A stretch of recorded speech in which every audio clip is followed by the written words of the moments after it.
गुरुवार देर रात बेरूत में हुए इजरायली हमले में हिजबुल्लाह के टॉप कमांडर हाशेम सफीउद्दीन की मौत हो गई।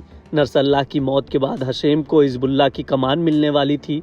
हालांकि हिजबुल्लाह और इजरायली रक्षा बलों ने अभी तक इस मामले पर कोई आधिकारिक बयान जारी नहीं किया है।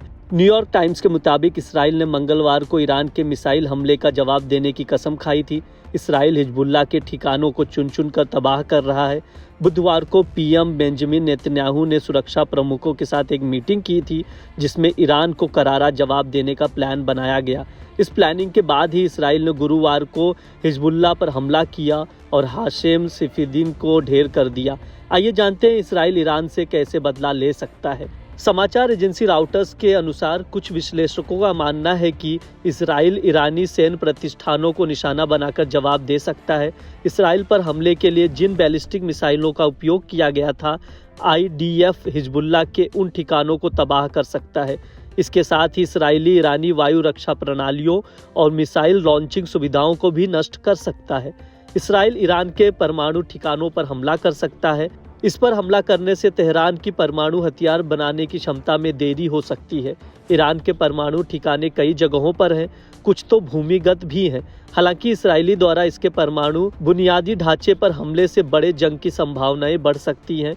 इसके साथ ही अमेरिका ने भी इसराइल को परमाणु ठिकानों पर हमला न करने की चेतावनी दी थी। एक्सपर्ट्स का मानना है कि इसराइल ईरान को आर्थिक नुकसान पहुंचाने के लिए उसके पेट्रोलियम उद्योग पर भी हमला कर सकता है। इसराइल के इस हमले से ईरान की अर्थव्यवस्था को काफ़ी नुकसान पहुंचेगा। साथ ही इस तरह के हमले से सऊदी अरब और अन्य खाड़ी अरब देशों में तेल उत्पादन सुविधाओं पर काफ़ी असर पड़ेगा।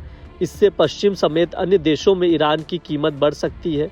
हाल ही में अमेरिकी राष्ट्रपति जो बाइडेन ने कहा था कि वो ईरान पर कई तरह के प्रतिबंध लगाएंगे। सैन्य प्रतिक्रिया को सबसे अधिक संभावित माना जाता है, क्योंकि ऐसे विकल्प भी हैं जिनमें मिसाइल हमले या कमांडो शामिल नहीं है। मिसाइल और सैन्य हमलों के अलावा इसराइली ईरान पर साइबर अटैक भी कर सकता है, क्योंकि हाल ही में लेबनान में पेजर और वॉकी टॉकी ब्लास्ट भी हुए थे, जिसके लिए हिजबुल्लाह ने इसराइल को जिम्मेदार ठहराया था।